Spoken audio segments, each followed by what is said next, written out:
Grandes maravilhas do mundo.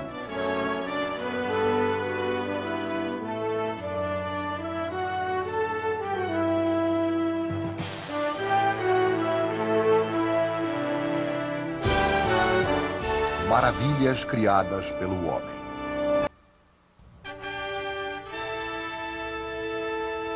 Coliseu de Roma.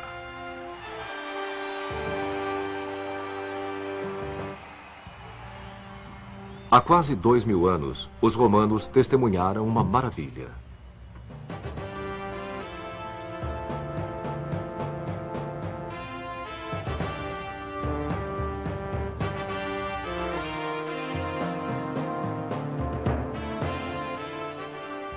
Aqui, onde o imperador Nero havia construído um palácio suntuoso com um lago artificial, um novo imperador, Vespasiano, quis deixar sua herança.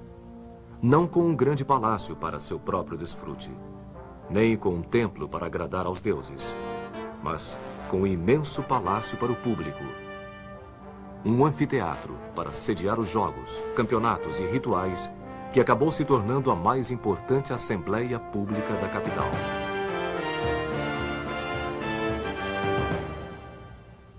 Vespasiano conhecia o valor da atividade de relações públicas. Quando ele assumiu o poder em 69 d.C., herdou uma cidade em ruínas. Um enorme incêndio havia destruído grande parte de Roma anos antes. O corrupto Nero, entre outros, havia irresponsavelmente esvaziado as reservas do tesouro, e o Senado romano estava espalhado em campos hostis depois de 2 anos de guerra civil. Vespasiano logo anunciou seu novo projeto. Ele iria drenar o lago artificial de Nero e construir um enorme anfiteatro público, o maior jamais realizado. Ele o batizou de Anfiteatro de Flávios, em homenagem a seu nome de família. As gerações seguintes passaram a chamá-lo de Coliseu, uma referência às suas proporções colossais. Graças a seu tamanho e a seu trabalho de engenharia, foi considerado o monumento mais ambicioso do mundo antigo.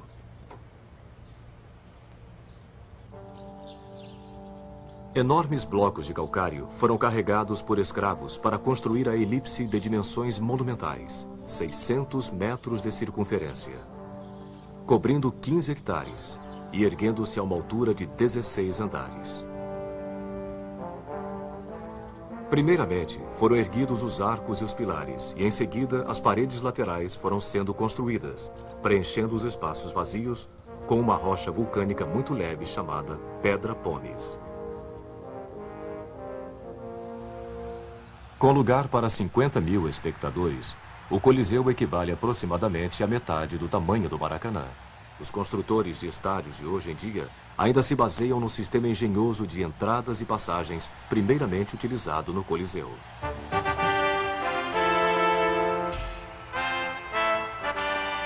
Oitenta arcos estão distribuídos no nível do chão, formando 76 entradas. Os espectadores recebiam bilhetes com o seu número de entrada e podiam achar seus lugares tão facilmente que todo o estádio podia ser acomodado em menos de 10 minutos. Uma vez dentro, o lugar de honra era um grande palanque em mármore, onde o imperador se acomodava com sua comitiva, incluindo jovens virgens. Um pouco acima, sentavam-se cidadãos livres. Mais acima ainda, sentavam-se visitantes estrangeiros e escravos. E, finalmente, em arquibancadas de madeira, ficavam as mulheres e os pobres. Mesmo durante os jogos públicos, classes sociais e status eram os princípios da organização. Mas por que uma obra tão impressionante destinada ao esporte? No início dos tempos romanos, jogos públicos chamados de circos eram realizados somente em dias sagrados para homenagear os deuses da cidade.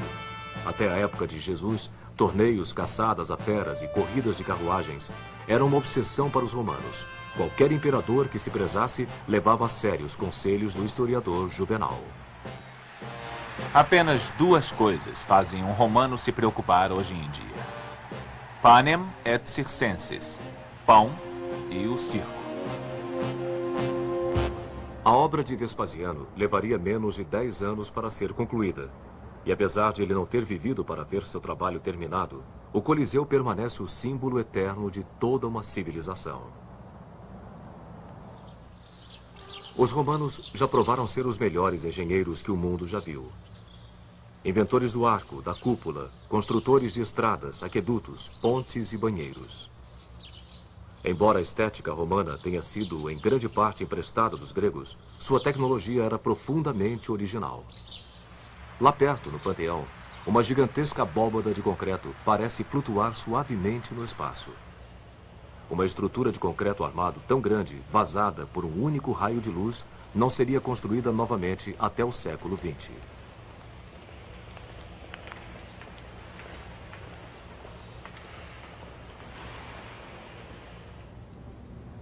Definitivamente, o Coliseu provou ser a maior herança arquitetônica de Roma. No entanto, o que o monumento tinha de magnífico chocava-se com o que de cruel acontecia dentro dele. Espectadores ficavam em torno da arena central, onde era espalhada areia para cobrir o sangue derramado no ritual dos jogos. No dia da inauguração, no ano 80, o novo imperador Titus, filho de Vespasiano, inaugurou o anfiteatro com uma caçada a feras selvagens. Em apenas um dia, 5.000 animais foram condenados à morte. Estes rituais sangrentos de celebração poderiam durar mais de 3 meses. Animais exóticos eram trazidos de regiões distantes para o Coliseu, onde eram mantidos em celas localizadas no nível subterrâneo, que podem ser vistas ainda hoje. As feras eram então transferidas em elevadores para o nível da arena, onde iriam enfrentar as lanças dos caçadores. Em algumas ocasiões, as canaletas de drenagem eram fechadas e a arena era deliberadamente inundada. O estádio se transformava no mini-mar para a simulação de batalhas navais. Os gladiadores eram, no entanto, a atração principal do Coliseu. Escravos, criminosos e a mais baixa estirpe de Roma, algumas vezes até mulheres, eram especialmente treinados para depois se apresentarem nas batalhas públicas. Ave César! Nós que estamos prestes a morrer, vos saudamos. A coragem ou a covardia do gladiador era aplaudida ou vaiada pela multidão, que votava com as mãos o destino do perdedor. De acordo com alguns historiadores, polegares para cima ou uma onda de lenços abanando significavam que o gladiador viveria e poderia até mesmo se tornar um homem livre. Polegares para baixo condenavam o lutador a uma morte imediata. Por 325 anos, o Coliseu testemunhou inúmeros espetáculos assustadores como estes, e pode ter sido também o lugar onde o martírio dos cristãos perseguidos acontecia. Finalmente, em 404 d.C., todo o sacrifício público em Roma foi banido pelos imperadores cristãos no poder, e o Coliseu, danificado por terremotos e tempestades, se transformou em ruínas.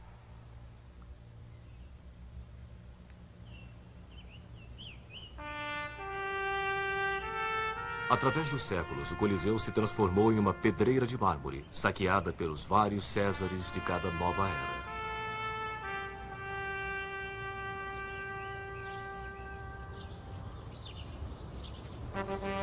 Mas o triunfo dos engenheiros continuou de pé, um símbolo fantasmagórico do Império Romano, tanto em sua maior exaltação quanto em sua maior depravação. Séculos depois de sua construção, um monge inglês faria a seguinte profecia: Enquanto durar o Coliseu, Roma viverá. Quando cair o Coliseu, Roma morrerá. E quando Roma morrer, o mundo.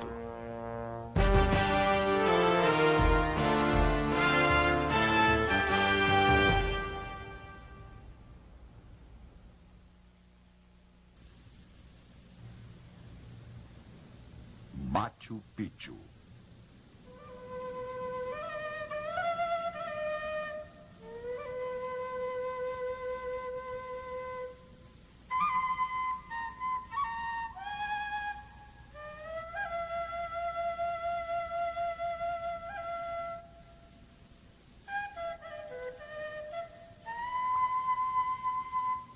Localizado em meio ao ar puro dos Andes, 2.500 metros acima do nível do mar, um mistério escondido em florestas nebulosas por 4 séculos.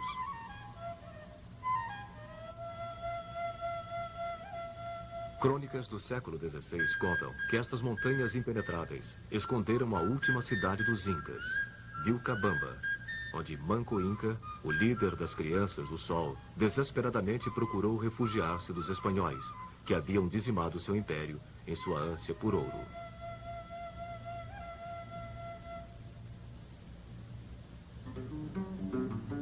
Em 1911, um jovem historiador americano, Hiram Bingham, demarcou as inexploradas ruínas do Vale de Urubamba, no Peru.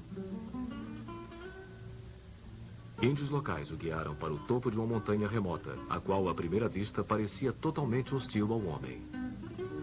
Os índios chamavam esta montanha de Pico Antigo, Machu Picchu.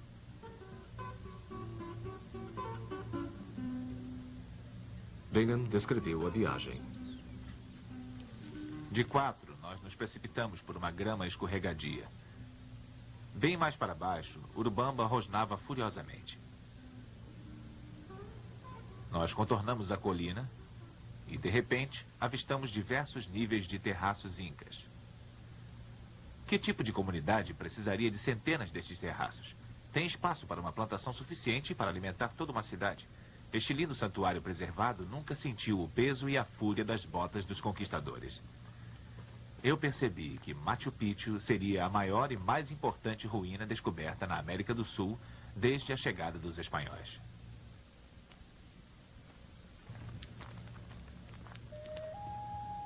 O que Bingham havia visto era extraordinário, mesmo que escondido pelo crescimento da selva. Um platô de 3.200 metros quadrados, com mais de 200 construções de inigualável técnica.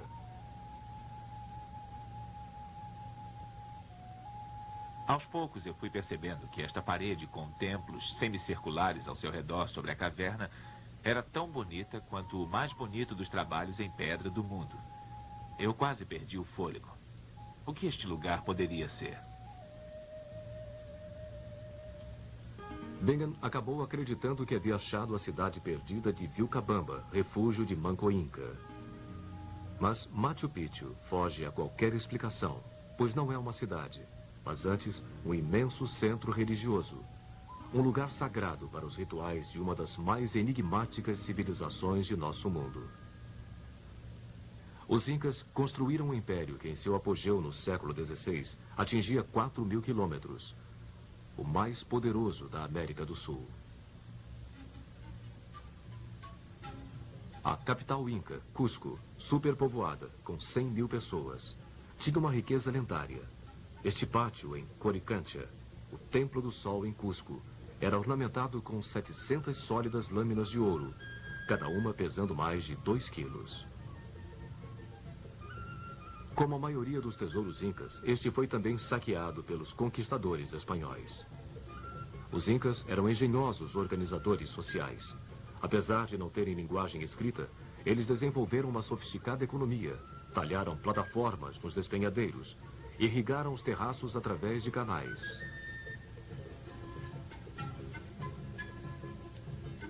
Cultivaram milho, batatas. Domesticaram alpacas e lhamas.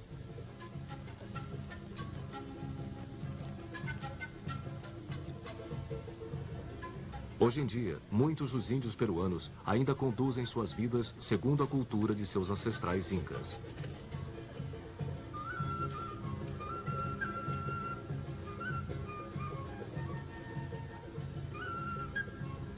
E falam o Quechua, língua dos templos de Machu Picchu.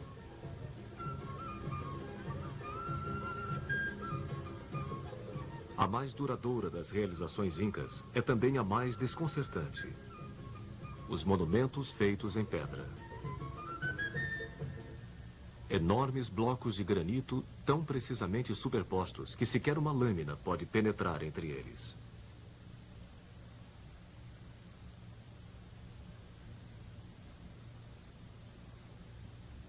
Os construtores arrastaram os blocos de suas pedreiras por quilômetros, e não existem indícios de que eles possuíam rodas, animais de tração ou ferramentas capazes de transportar e construir blocos tão perfeitos. Trabalhadores árduos, tal como seus descendentes, construtores incas, transportaram penosamente cada bloco em um ritmo agonizante, arrastando-os pelo solo com cordas de fibras. Algumas vezes as pedras eram tão pesadas que tinham de ser abandonadas no caminho. Mas o homem não era punido. Os incas preferiam culpar as pedras, chamando-as de sai cusca, que significa pedra extenuante. Uma vez em seu destino, as pedras eram talhadas e encaixadas em suas posições. Cerca de 40 ângulos seriam esculpidos em apenas um lado da rocha para assegurar um encaixe perfeito ou criar uma delicada curva na parede, assim como no Templo do Sol.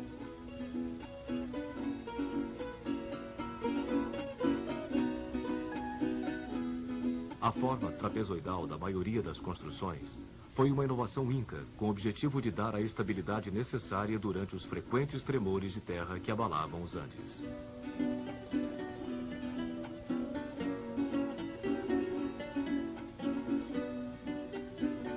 A maioria sobreviveu intacta. Somente seus telhados de palha caíram, vítimas de 5 séculos de clima tropical. Mas o que justifica uma engenharia tão elaborada?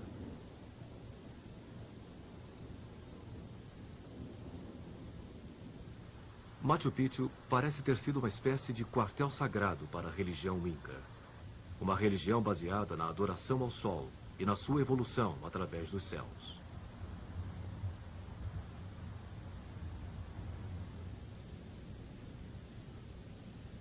O Intihuatana, ou o lugar de pouso do sol, era um patamar de pedra que permitia aos incas prever os solstícios e equinócios do sol, tão críticos para a plantação e a colheita do milho.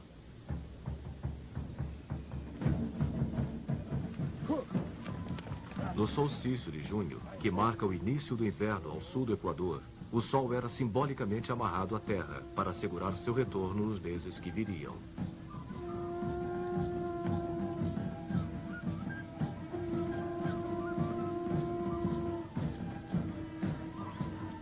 O festival chamado Inti Raymi durava 9 dias e ainda pode ser visto na antiga fortaleza inca chamada Sacsayhuamán.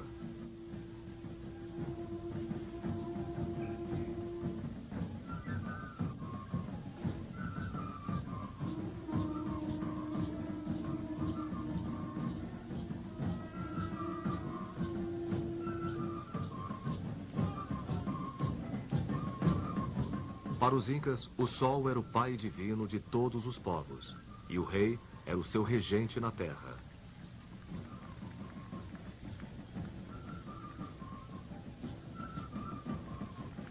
O ouro simbolizava as lágrimas do sol, e o milho era sua obra-prima dourada.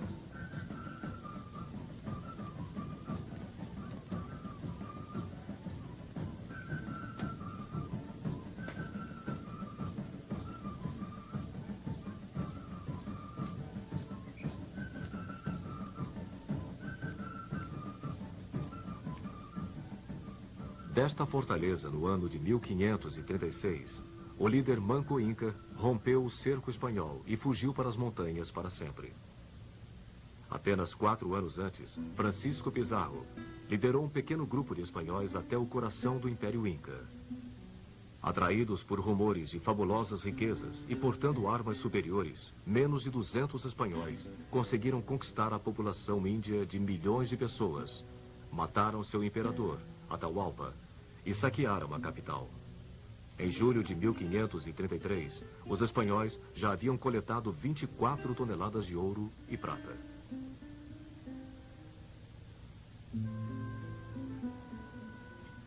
Quando Manco Inca perdeu sua última batalha, ele abandonou Cusco, que logo se transformou numa colônia que foi construída sobre as fundações indestrutíveis da antiga cidade inca.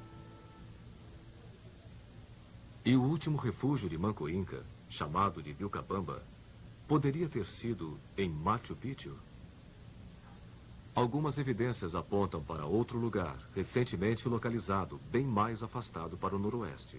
Machu Picchu foi provavelmente abandonado muito antes e já teria sido vítima da mata invasora. Tal como a civilização que o criou, Machu Picchu continua um mistério, engolido pela terra de onde surgiu.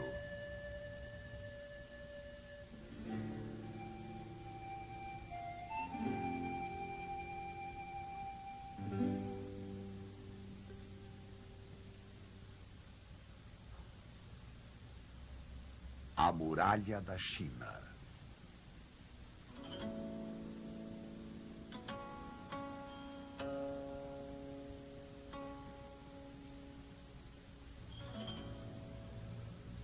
Do outro lado do mundo, um novo imperador projetou uma linha de pedra cortando a face da terra, que seria construída pelas mãos do homem em um enorme pedaço de terra.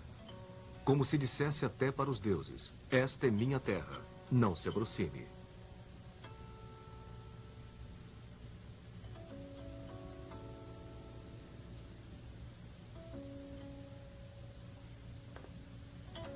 A dinastia Ming da China livrou-se finalmente do jugo dos mongóis, forçando os descendentes de Gengis Khan a se retirarem para as estepes do norte.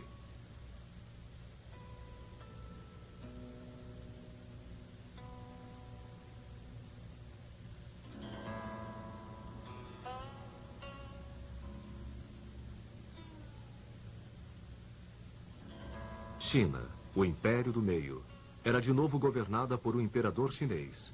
E para defender este império, foi ordenada a construção de uma gigantesca muralha que se estenderia do rio Yalu, na Baía da Coreia, até o selvagem deserto de Gobi. 4.800 quilômetros de tijolo e pedra, 8 metros de altura. A mais longa construção jamais realizada pelo homem e talvez a única estrutura visível do espaço.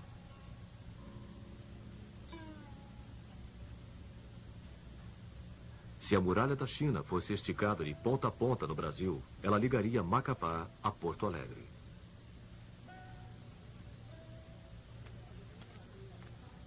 A Grande Muralha da China, que vemos hoje, é a mesma que foi construída durante a dinastia Ming, que começou antes mesmo do nascimento de Cristóvão Colombo no século XV. A ideia, no entanto, de construir uma parede em volta do Império do Meio data de 2000 anos antes, do século VIII a.C. Nesta época, a China vivia um caos. Estados hostis lutavam entre si e contra tribos nômades que tentavam invadir pelo norte. Durante centenas de anos, uma sucessão de paredes em barro foram construídas entre montanhas e ao longo dos vales com o objetivo de manter afastados vizinhos hostis. Todo este esforço, no entanto, era em vão. Mas no ano 221 a.C., um homem unificou a China e se proclamou o primeiro imperador, Qin Shi Huangdi. Em seu breve reinado de 12 anos, Qin Shi Huangdi ligou os milhares de quilômetros de antigas paredes em uma massiva muralha para a defesa militar contra os bárbaros. Um cinturão em torno de uma nação. Esta grande muralha simbolizaria a China para sempre. Ferozmente protetora, hostil a estrangeiros, prodigiosa por seu trabalho. Um povo unificado.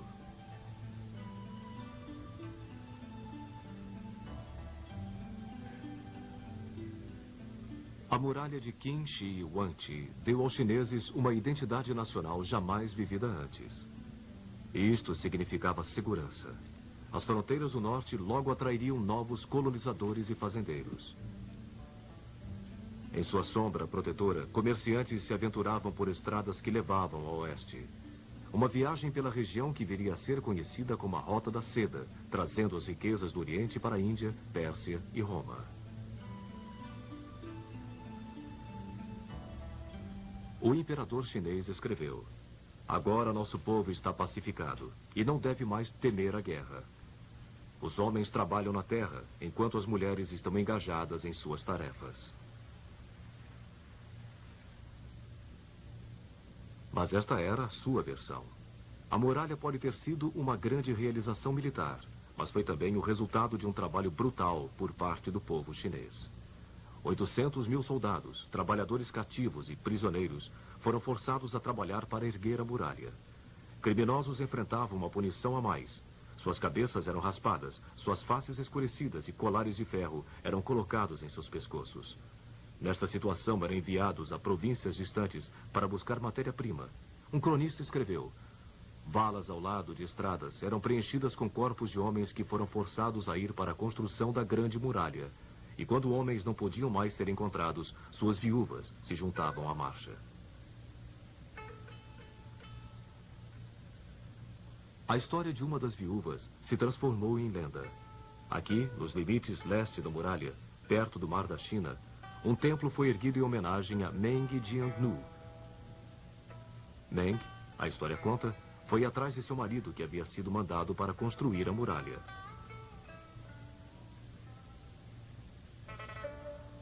Quando ela soube que ele havia sido enterrado entre as barricadas, suas lágrimas fizeram a parede desmoronar. Desta forma, ela achou os ossos de seu marido e amaldiçoou o imperador.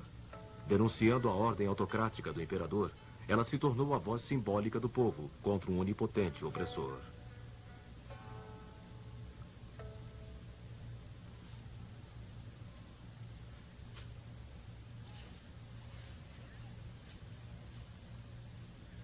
Muito pouco da muralha de Qin Shi Huangdi ainda existe hoje em dia. Esta fortificação de pedra é resultado de 200 anos contínuos de recuperação e obras durante a dinastia Ming. Este trabalho, por sua vez, está sendo restaurado em turnos ainda hoje.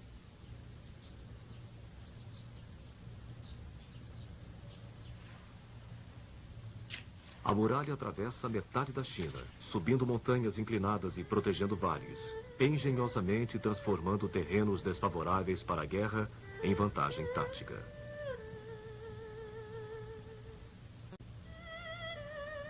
Em Shanhaiguan, uma fortaleza circular de 4 quilômetros quadrados olha o horizonte como se fosse a cabeça de um dragão deslizando em direção do mar.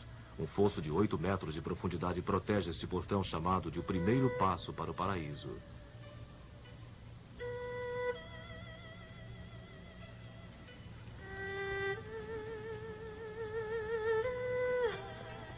A 300 quilômetros dali, a fortaleza de Jiayuguan era o último entreposto do Império, já que depois deste ponto, em direção ao oeste, estava o vasto deserto mongol.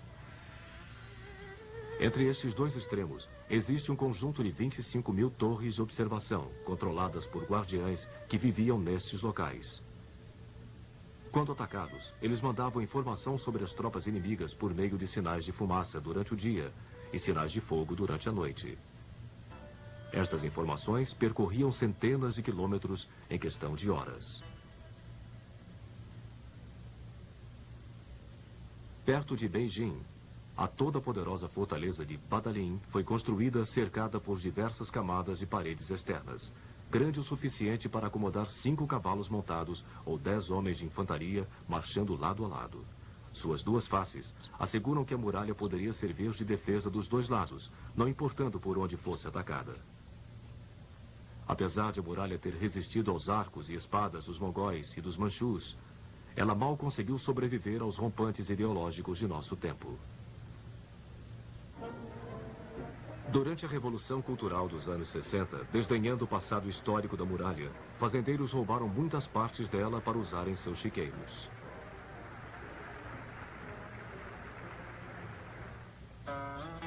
Mas hoje em dia a muralha foi restaurada, não apenas física, mas também figurativamente, de acordo com o papel que ela teve na história nacional da China.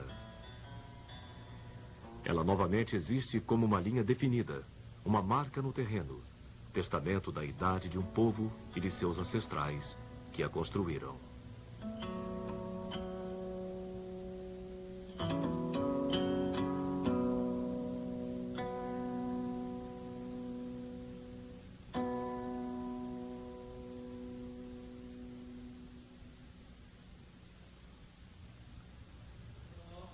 Kremlin.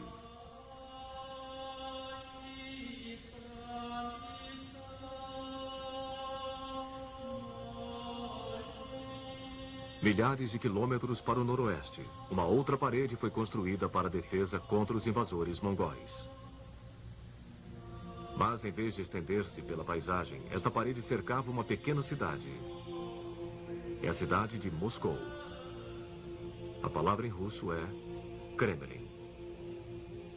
Por 8 séculos, séculos, as paredes do Kremlin protegeram as partes cruciais da civilização russa.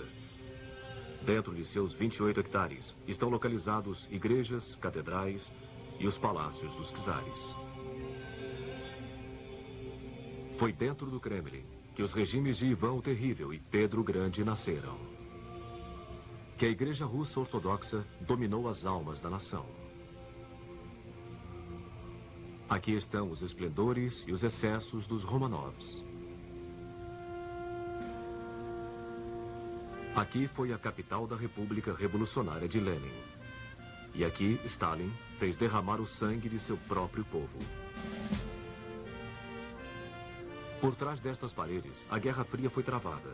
E aqui, um novo capítulo da história russa foi revelado na última década do século XX.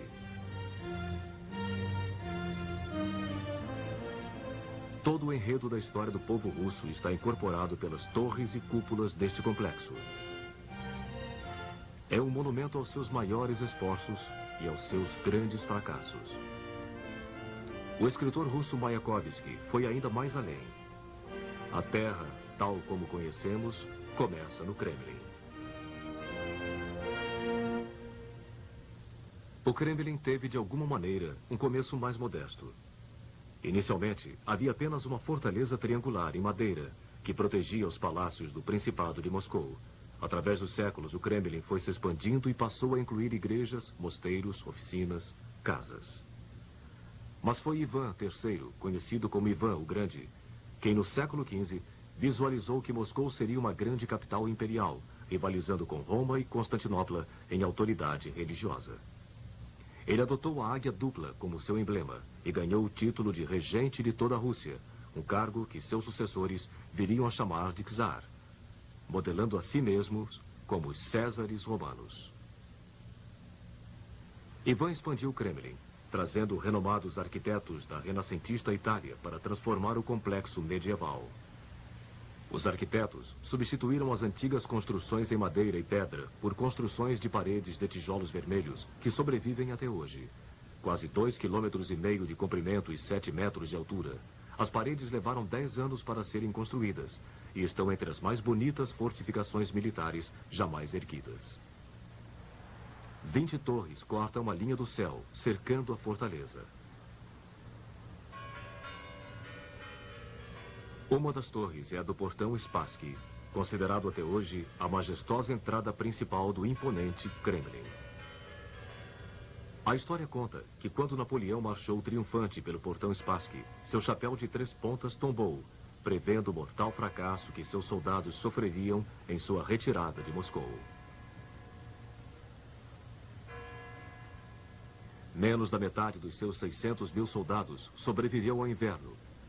Centenas de canhões que foram abandonados na neve hoje estão expostos desafiadoramente pelas paredes do edifício conhecido como Arsenal.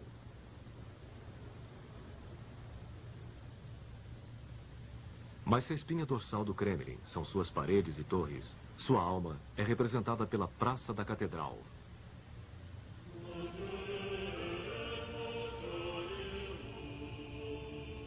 Ivan o Grande autorizou a construção de 3 magníficas catedrais para formar o centro da Rússia Ortodoxa.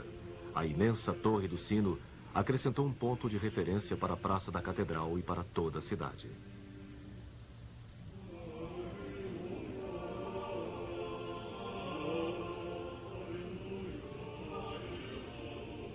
A Catedral de Ascensão, nomeada por Fioravante de Bolonha, tem uma forma simples, mas monumental, entre 5 cúpulas de ouro. Neste lugar, os czares de Moscou foram coroados. Em seu interior, alguns dos ícones mais sagrados da Rússia ficam expostos. O Redentor dos Olhos Furiosos, carregado como um troféu para as batalhas. A mítica Madonna de Vladimir, conhecida pelos moscovitas como a Dama da Ternura. A próxima construção é a Catedral da Anunciação, que já foi a capela privada dos czares. 9 cúpulas de ouro e um magnífico altar testemunharam os casamentos, batismos e agonias privadas da dinastia imperial. Ivan IV, conhecido como Ivan o Terrível, mostrado aqui no famoso filme de Eisenstein, foi barrado dos cultos por ofensas contra a igreja. Sua arbitrária carnificina dos suspeitos de traição e seus acessos de raiva espalharam terror pela corte. Ele está enterrado no prédio ao lado, junto aos outros czares, na Catedral do Arcanjo.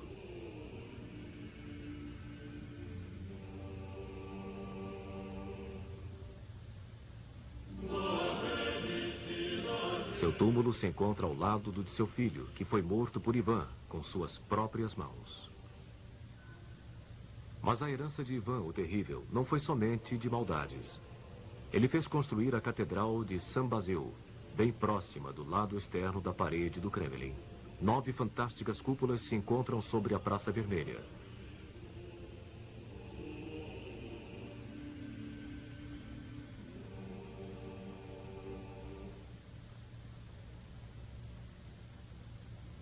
Foi por um capricho de Ivan que a catedral foi construída no meio do barulhento mercado público de Moscou, e não no solene complexo.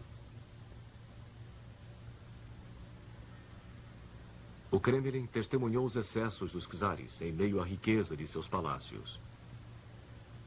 Enquanto do lado de fora de suas paredes, servos e camponeses russos enfrentavam uma situação de miséria, a corte dos czares superava as capitais imperiais da Europa. Um visitante, ao ver o Kremlin pela primeira vez, comentou: horizontal e verticalmente, torres e cúpulas, pontas, cones, estruturas em espiral preenchem toda a vista. Deve ter sido invenção de Dante quando chegou aos céus russos.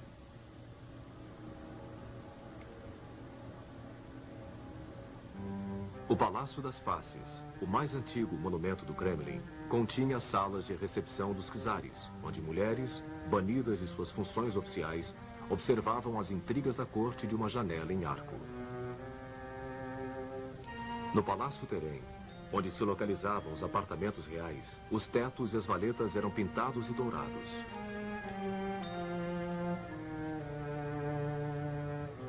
Neste palácio, o jovem czarevich Pedro, o primeiro Romanov, presenciou o assassinato de sua família. Com apenas 10 anos de idade, ele foi forçado a dividir o trono com seu meio-irmão, literalmente um duplo trono, enquanto sua meia-irmã, Sofia, discretamente passava instruções para o jovem czar. Foi Pedro quem, em 1712, colocou um fim das intrigas sangrentas do Kremlin, transferindo a capital para a nova cidade do norte, São Petersburgo. Mas o Kremlin permaneceu uma casa longe de casa para os Romanov. Durante os 2 séculos seguintes, os antigos palácios foram reunidos no grande palácio do Kremlin, que se tornou a peça magistral da corte imperial. Ambientes para recepção pública foram construídos em larga escala para impressionar os visitantes ilustres. Somente o St. George Hall mede 65 metros de comprimento. Mais intimistas, mas não menos opulentos, são os quartos privados do palácio, onde os Romanov satisfaziam seu lendário apetite para as artes decorativas. Muitos dos tesouros do Kremlin eram eventualmente expostos no Museu Imperial, conhecido como The Armory, onde os esplendores da corte foram cuidadosamente restaurados, mesmo durante a era da dominação soviética.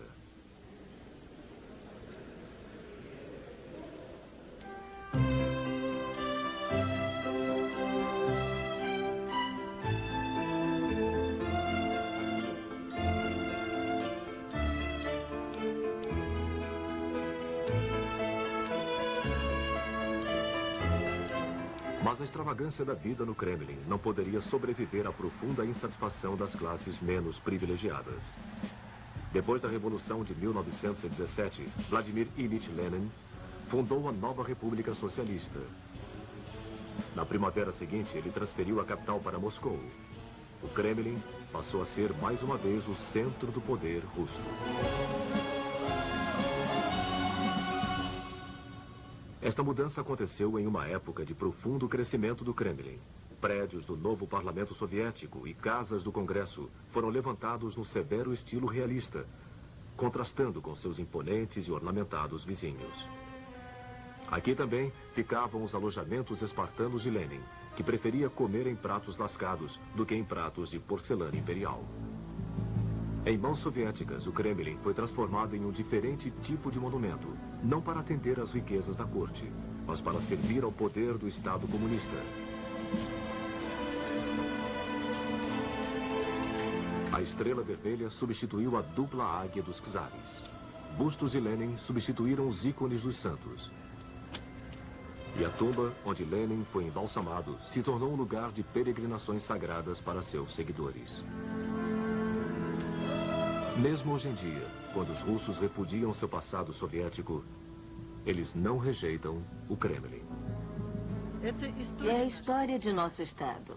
O Kremlin sempre foi o centro político, cultural e espiritual do país. Para mim, o Kremlin é sagrado. É a história do Estado da Rússia, o qual existe e vai sempre existir, independentemente das comoções que podem vir a acontecer e a sacudi-lo. Nós realmente amamos este lugar, eu em particular. Eu trouxe minha filha para mostrar a ela quão esplêndida nossa terra é, para contar a ela o que nós vemos, o que nós sabemos e o que nós lembramos. O Kremlin continua a cativar o coração do povo russo, não somente por sua beleza, mas pelo que ele carrega de verdade, suas memórias e esperanças.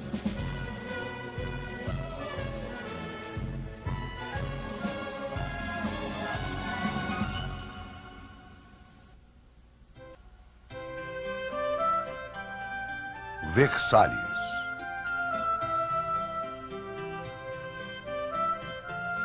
Enquanto o Kremlin sobreviveu a revoluções, há um outro palácio que mal sobreviveu a uma.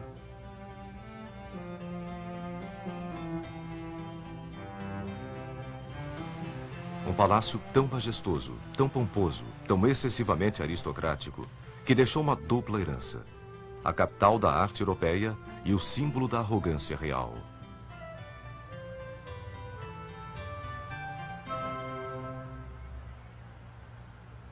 Versalhes começou com um ato de ciúme. Luís XIV, conhecido como o Rei Sol, visitou um magnífico palácio que pertencia a um de seus ministros. O rei se sentiu tão ultrajado com a pompa do encontro no palácio de seu subordinado que mandou aprisioná-lo e saqueou sua casa. O material saqueado iria encontrar seu novo lugar no novo palácio que Luís XIV construiria para uso próprio.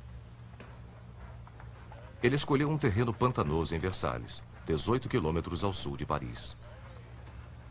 Quando garoto, ele cresceu apaixonado pela casa de caça de seu pai, que se localizava nesta região. Trabalhadores foram contratados para transformar 250 acres de pântano nos mais bonitos palácios e jardins do mundo.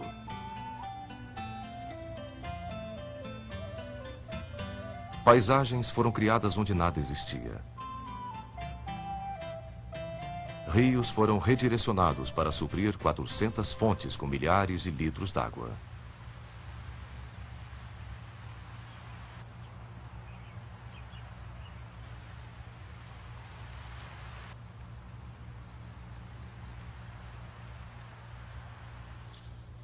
Quando o fedor das latrinas de Versalhes se tornava insuportável, Luís XIV tinha 3.000 árvores de fragrância em caixas estrategicamente arrumadas. Algumas delas ainda existem na Orangerie. De fato, Versalhes representa o auge da sensibilidade barroca. Aqui, a natureza foi domada e algumas vezes torturada em submissão. Cada broto, cada galho e cada planta em Versalhes era sujeito à revisão.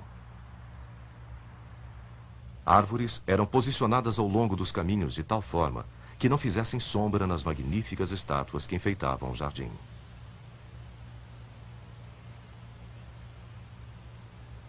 Cerca de 150.000 vasos de flores eram trocados aproximadamente 15 vezes ao ano, para que Versalhes estivesse sempre florido.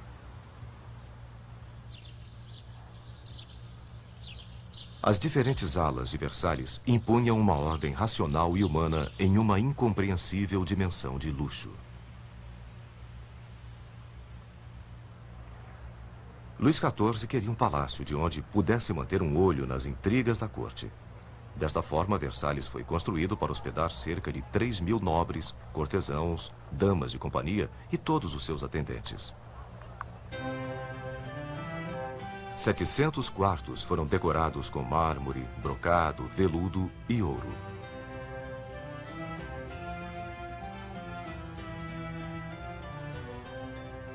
Versalhes se tornou a moradia e o local de encontro da aristocracia francesa.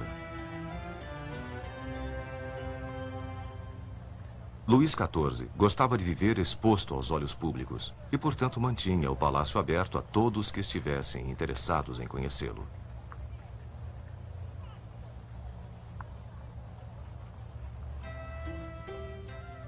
Exatamente no centro arquitetônico deste palácio dourado estava o quarto de Luís XIV.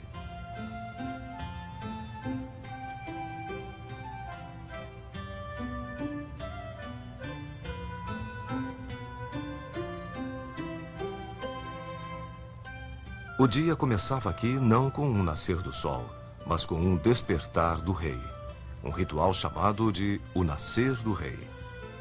Luís XIV tinha um atendente para cada função. Um para vestir a manga direita da roupa, outro para vestir a manga esquerda, um para colocar a gravata, outro para amarrá-la. 4.000 serventes e 500 cozinheiros alimentavam o enorme apetite da corte por cerimônias.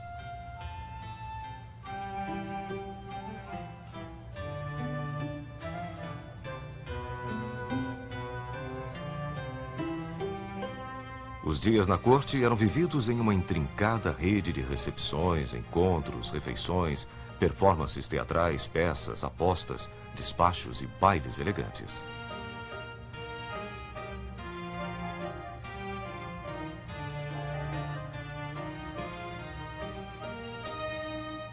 O rei frequentemente participava de apresentações de balés folclóricos. Era sabido que somente o rei poderia se juntar aos bailarinos.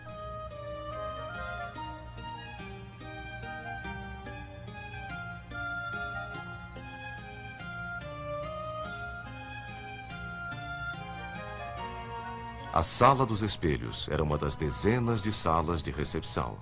Os 400 espelhos eram posicionados para iluminar a sala durante o pôr do sol.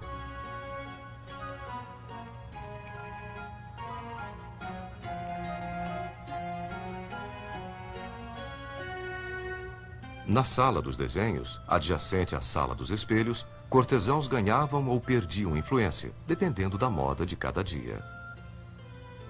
A menor afetação do rei, seja na vestimenta, na cozinha, dança ou arte, desencadeava uma onda não somente por toda a França, mas por todas as cortes da Europa.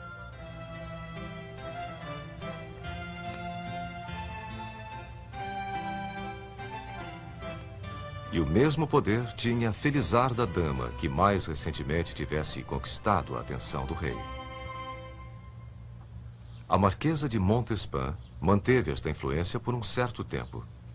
Como Luís XIV queria passar algum tempo com ela longe dos olhos da corte, ele mandou construir um palácio menor nos arredores de Versalhes, Le Grand Trianon.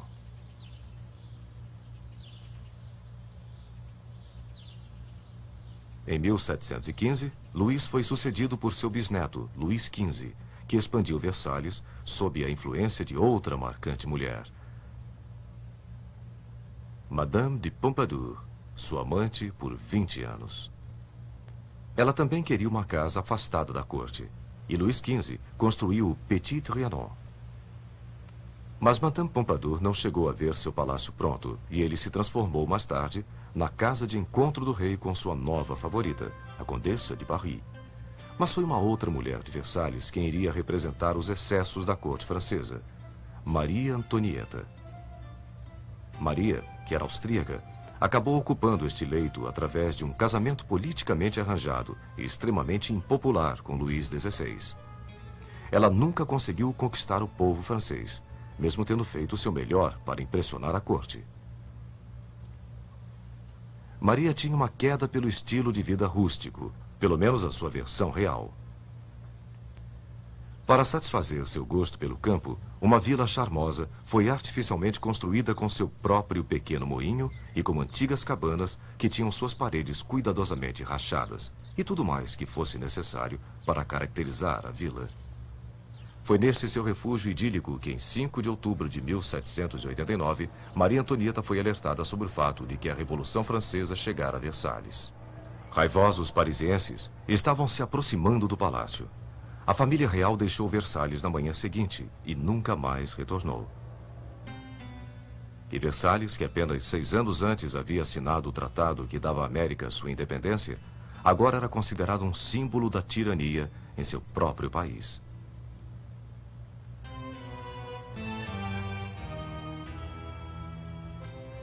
Oitenta anos depois, o autor americano Mark Twain visitou Versalhes. Mesmo o mais democrático dos turistas ficou maravilhado com o que viu. Eu costumava criticar Luís XIV por haver gasto centenas de milhões de dólares quando o pão era tão escasso. Mas eu o perdoo agora. É maravilhosamente bonito. Você fica engasgado, admira e tenta entender que é real, que está na Terra, que não é o jardim do paraíso. E você quase acredita que é parte de um sonho exótico.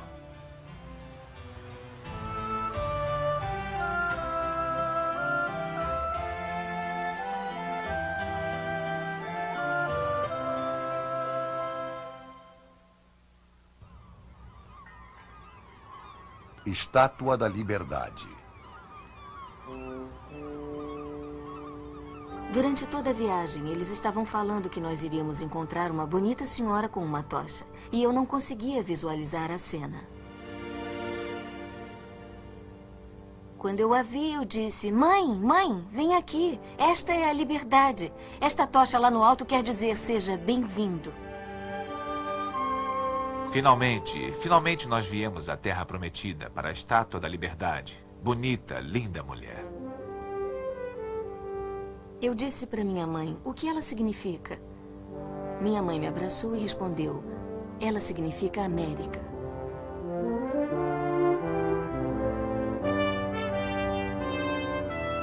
Ela ergue-se das águas da enseada de Nova York. Um colosso moderno de metal, o maior jamais inventado. Até os dias atuais, o mais duradouro símbolo da esperança americana para o país. Tal como os milhões de americanos que passam por ela, a história da Estátua da Liberdade começa do outro lado do oceano, em um país tumultuado. O ano era 1865. Em Paris, o regime duro e beligerante de Napoleão III tornou o democrático sonho da Revolução Francesa em uma memória sombria. Para alguns liberais franceses, a América era a verdadeira inspiração dos ideais democráticos perdidos da França. Eles almejavam a fraternidade que uma vez ligara Washington a Lafayette. Entre eles estava o escultor Frédéric Bartholdi, que pensou em desenvolver um monumental presente para a jovem nação. Eu tentarei glorificar a República e a liberdade lá, na esperança de um dia achá-las aqui de novo. Ele queria que seu presente fosse a primeira coisa que os visitantes vissem quando entrassem no Novo Mundo. Então escolheu Bedloe's Island como lugar indicado. Se os americanos pagassem por um pedestal, ele prometeu a si próprio que a França pagaria por uma estátua colossal. Bartholdi pensava sempre grande. Seus trabalhos mais recentes eram bombásticos e patrióticos, mas eles eram pequenos comparado a este próximo trabalho que iria levar 15 anos para ser feito. Ele nomeou Liberdade Iluminando o Mundo. Moldar a estátua foi a maior realização de Bartholdi. Na França, ele começou a testar modelos em cerâmica e bronze em tamanhos cada vez maiores. Tochas de madeira foram feitas como modelo e, em seguida, gesso era colocado por cima. Em sua oficina em Paris, metalúrgicos cuidadosamente cortaram enormes placas de bronze norueguês em pedaços tão finos quanto uma moeda para se adaptarem aos moldes. Cada detalhe da estátua, desde seu penteado até as pregas do vestido, foi meticulosamente trabalhado. A cor original das peças, um marrom escuro, foi gradualmente se transformando em um cinza claro por causa da maresia do Atlântico. A enorme estátua teria também de resistir a ventos de mais de 200 km por hora sem tombar no mar.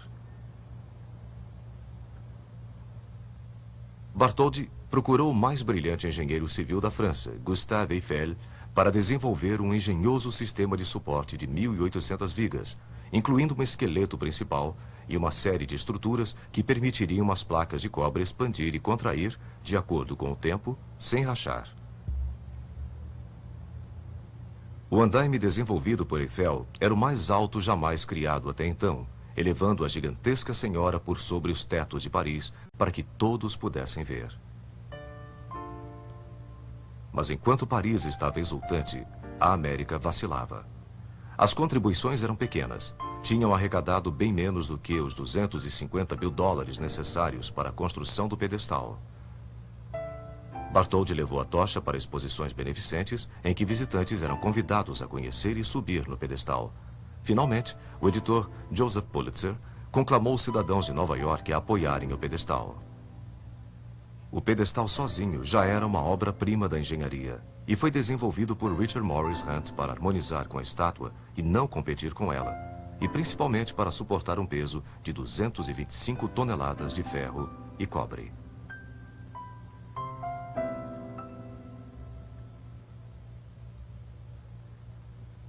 Em 1885, a França havia contribuído com mais de 400 mil dólares para o projeto e Bartholdi havia trabalhado por 14 anos. A estátua completa foi desmontada e enviada à sua nova casa empalada em mais de 200 caixotes, 39 somente para rebites. Quando a estátua foi remontada um ano mais tarde em Nova York, os americanos viram pela primeira vez o que seria considerado símbolo de esperança para seus imigrantes nas décadas vindouras.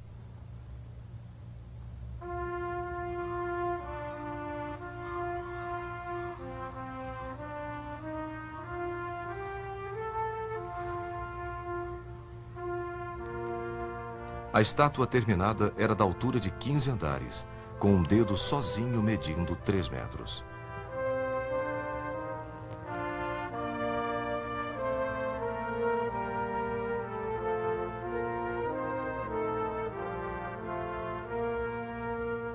O simbolismo da liberdade estava claro. Uma placa com a data de 4 de julho de 1776. Sob seus pés, grilhões rompidos representavam o fim da escravidão. Sua coroa de 7 pontas tenta tocar os 7 continentes e os 7 mares, e carrega o anseio de liberdade de todo o mundo.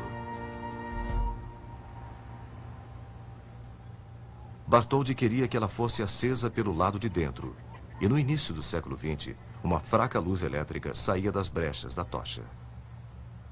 Este modelo original está em exposição em um museu próximo à estátua. Reformas recentes colocaram uma nova tocha com folhas de ouro de 24 quilates para incrementar a ilusão de iluminação. Aqueles que vieram em busca do abrigo da tocha vieram atrás de uma vida melhor, fugindo de exércitos, para juntar-se a um parente, livrar-se de um perseguidor. Eles vieram por causa de rumores de ouro nas ruas. Vieram em trapos. Ironicamente, suas primeiras horas na Terra da Liberdade eram gastas normalmente confinadas na Ellis Island. Imigrantes a chamavam de Ilha das Lágrimas.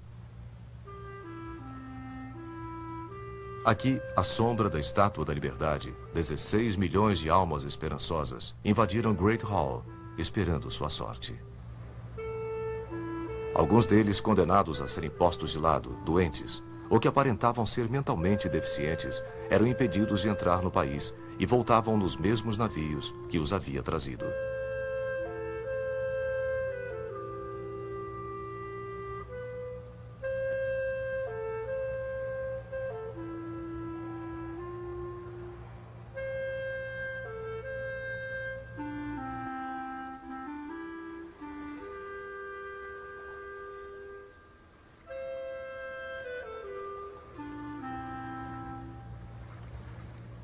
À medida que barcas os levavam para a metrópole de Nova York, eles deixavam para trás a estátua colossal e sua tocha. A poetisa Emma Lazarus, filha de imigrantes russos-judeus, deu à estátua uma definição que Bartholdi não havia pensado. Suas palavras estão embasadas de sentimento de liberdade. Que venham a mim os seus cansados, os seus pobres, a sua massa oprimida que deseja respirar livremente, aqueles barrados no teu cais.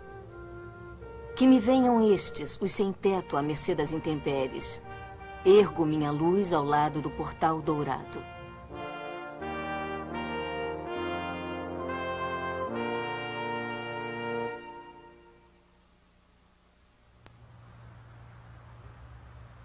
Torre Eiffel.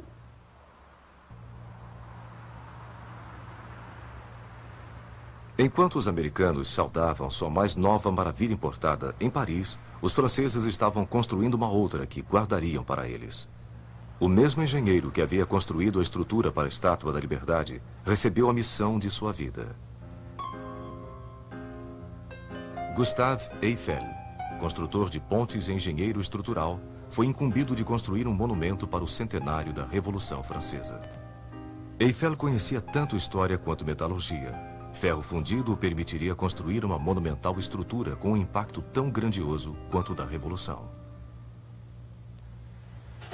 Ele planejou uma torre com uma altura estonteante, quase 350 metros de ferro trabalhado, e que permaneceria como a mais alta estrutura do mundo por 40 anos.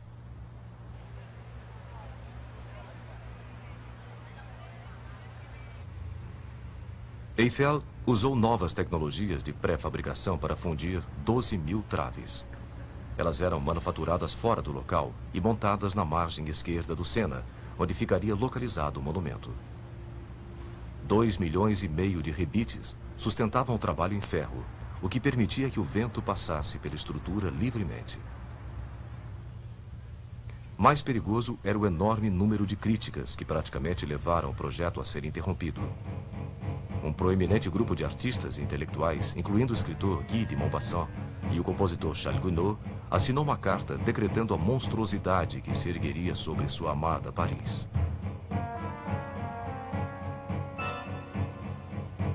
A inútil e monstruosa Torre Eiffel é como uma gigantesca chaminé preta de uma fábrica.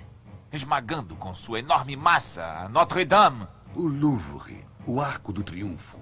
Todos os nossos monumentos serão humilhados sob esta mancha negra. Determinado, Eiffel continuou. A torre ficou pronta no prazo, com apenas 600 dias de trabalho, e foi inaugurada em 31 de março de 1889. Mais de 2 milhões de parisienses curiosos passaram pela torre neste primeiro ano, rabiscando seus nomes nas vigas e comprando souvenirs. Eles almoçaram no restaurante localizado na torre e subiram nos engenhosos elevadores por entre a estrutura de metal para ver o que nunca haviam visto antes. Um visitante era Edmond de Goncourt. Subindo no elevador, eu tive a sensação, lá no fundo do meu estômago, de que estava em um navio no mar, mas sem vertigem. Lá do alto, nós fomos presenteados com uma visão maravilhosa, além de tudo que poderíamos imaginar na altura do chão, da grandeza, da extensão, da imensidão de Paris.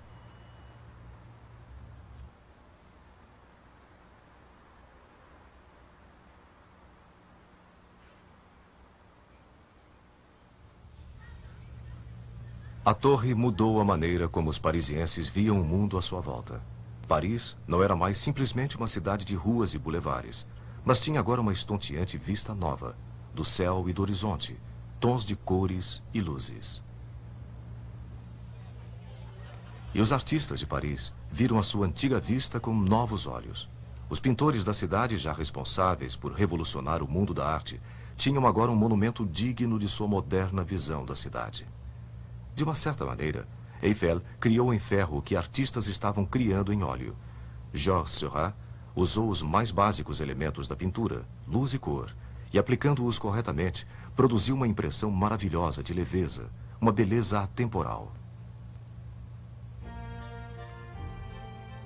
Mas da mesma forma, Eiffel esculpiu com alguns componentes essenciais da arquitetura.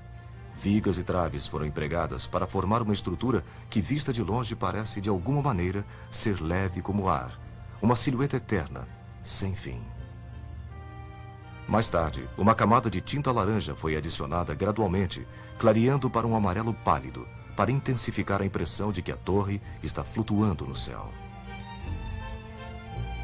Mas mesmo depois de terminada, a torre sofreu algumas críticas. Maupassant manteve sua posição crítica. Na verdade, ele disse ter gostado de jantar na torre, porque era o único lugar em Paris onde ele não tinha de olhar para ela. A Torre Eiffel chegou mesmo a ter sua demolição programada em 1909. Somente o seu novo uso como torre de rádio a preservava. E quando sua altura ajudou a interceptar as transmissões do exército alemão durante a Primeira Guerra Mundial, a permanência da torre foi garantida.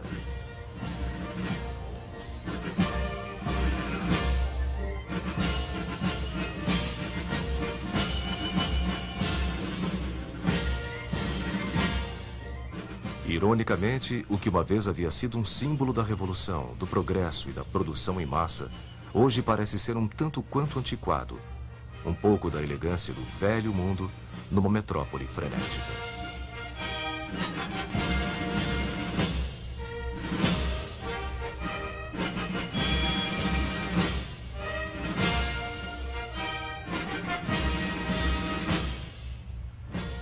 Mas, para sua época, a torre representou um passo ousado. Ela representou as boas-vindas à era moderna. Misturou beleza com tecnologia, garantindo que os dois poderiam coexistir. Esta ambição, por si só, já faz da Tour Eiffel a Torre Eiffel, a mais otimista das maravilhas jamais construídas.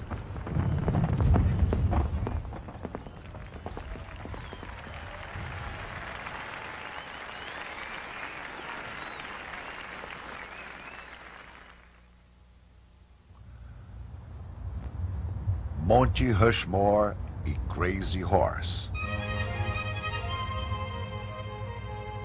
No coração da América, um outro sonho audacioso se tornou realidade no paredão de uma montanha de granito.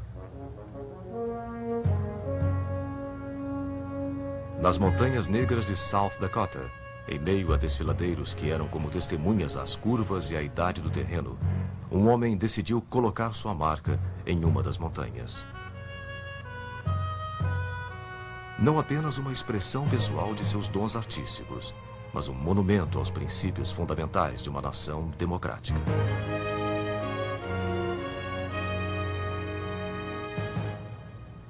Mount Rushmore começou com um sonho provinciano de um historiador pouco conhecido chamado Dwayne Robertson. Ele imaginou um tema do Velho Oeste esculpido num dos altos paredões das Montanhas Negras. Mas o artista que ele contratou tinha uma visão totalmente diferente.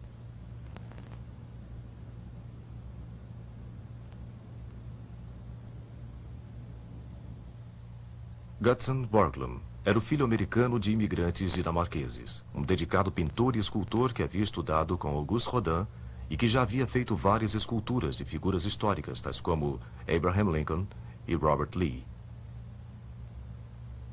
Neste quadro monumental, Borglum imaginou mais do que um tributo ao Velho Oeste. Em vez disso, ele queria capturar as qualidades permanentes de toda uma democracia. Eu quero alguma coisa na América. Alguns metros de rocha que sejam testemunhas de todas as grandes realizações que conquistamos enquanto nação.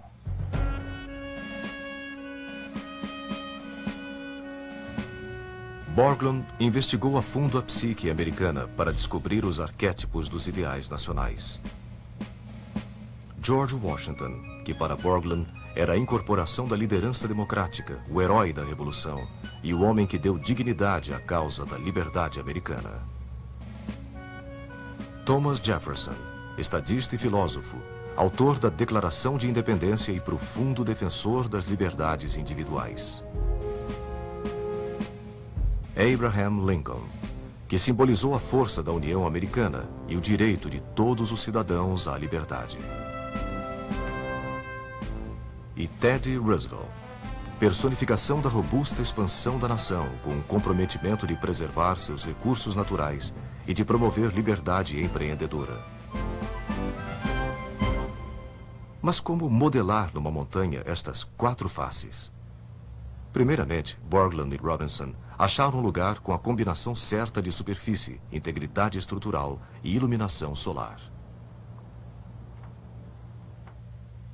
O trabalho de Borglum começou em 1927 e iria continuar esporadicamente por 14 anos. Envolveria mais de 300 trabalhadores e, finalmente, custaria quase $1 milhão.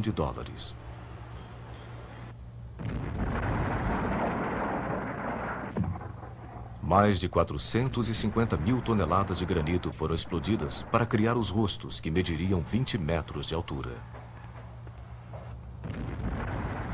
A montanha estava parecendo ser incontrolável.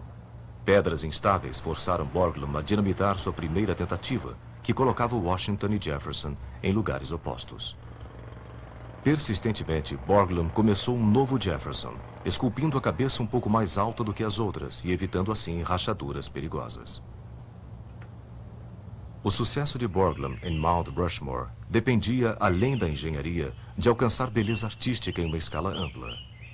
Borglum conseguiu passar emoção além das rochas. Uma ponta de granito na cavidade da pupila conseguiu dar a impressão de brilho no olhar. Borglum havia planejado esculpir todas as figuras até a altura da cintura, mas morreu em 1941, antes que pudesse terminar. Seu filho, que apropriadamente recebeu o nome de Lincoln, completou as cabeças, mas o começo da Segunda Guerra Mundial impediu que houvesse qualquer cerimônia de inauguração. Finalmente, 50 anos depois de estar pronto, Mount Rushmore foi oficialmente inaugurado em julho de 1991, colocando o selo final num monumento que veio para representar as conquistas do espírito humano. Gutzon Borglum. Nós acreditamos que o memorial à nação deve ter serenidade, nobreza, poder, tal como tinham Washington, Jefferson, Lincoln e Roosevelt, esculpido nas alturas o mais perto do céu que podemos, para mostrar à posteridade que tipo de homens eles eram. E aí devemos rezar para que estes marcos durem até que o vento e a chuva os desgastem.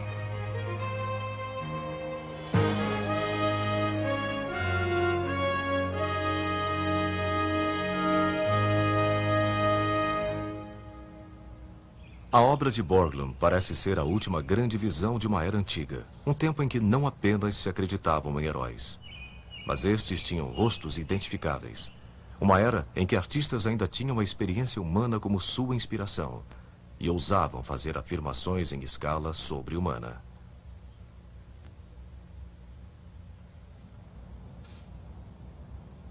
Existe outra grande maravilha sendo desenvolvida, mesmo em nossa era impaciente. E ela está localizada a apenas 27 quilômetros da obra-prima de Borglum, em Mount Rushmore. Aqui, um órfão meio americano, meio polonês chamado Korczak Ziolkowski começou a mais ambiciosa escultura em rocha de todos os tempos.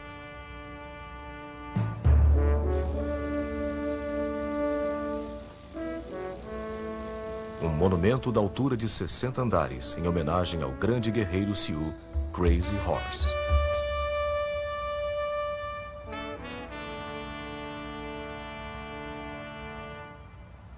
Durante os anos 30, enquanto os rostos de presidentes americanos descendentes de europeus começavam a tomar forma na rocha de granito em South Dakota, o chefe urso em pé, da nação Sioux, fez a Korczak uma pergunta desconcertante.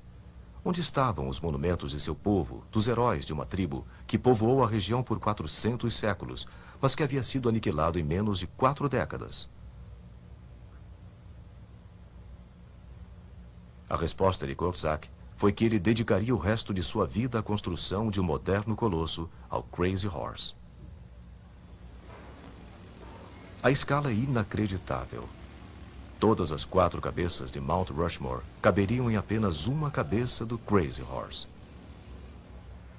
Korczak viu nesse lendário guerreiro a dignidade heróica de um povo vencido. Ele se dedicou à sua tarefa com a mesma perseverança que seu outro herói e mentor, Gutzon Borglum. Excêntrico e visionário, Korczak investiu milhares de dólares de seu próprio bolso nos direitos sobre a montanha. E em 1947, com menos de $200 de capital próprio, ele começou sua tarefa hercúlea. Eu sou um contador de história na pedra. Mas isto é tudo o que eu sou. Eu quero dizer ao mundo que existiu aqui, em uma determinada época, um povo que era admirável. Eu não pretendia fazer isto tão grande. Eu pretendia fazer algo em torno de 35 metros de altura. Puxa, uma figura com 35 metros parecia nada. E aí eu resolvi, vou esculpir toda a montanha. Depois de 4 décadas, 8 milhões de toneladas já haviam sido tiradas da montanha. Korczak sabia que não viveria para ver seu trabalho completo. Quando morreu em 1982, deixou planos para a continuidade da obra, que está agora sendo trabalhada por sua viúva Ruth e a maioria de seus 10 filhos. Eu acho que ele pensava que não havia limites para o que se quer fazer quando realmente se deseja fazer. Se você realmente acredita naquilo, trabalha duro o suficiente e está disposto a pagar o preço necessário, você pode fazer o que quiser. Você pode ser o que quiser neste mundo. Korczak simplificava sua própria filosofia citando um velho ditado que ele ouviu certa vez. Quando as lendas morrem, os sonhos acabam. Quando os sonhos acabam, não existe mais grandeza. Crazy Horse espera pelo próximo sonhador. Em suas sombras, um ouvinte pode ouvir a história de todas as criações humanas, tão atemporais quanto o vento das montanhas. Um sussurro de antigos heróis. A inspiração de antigos realizadores. É um chamado a grandes visões e grandes realizações. Um apelo para deixar uma marca, para criar uma nova maravilha.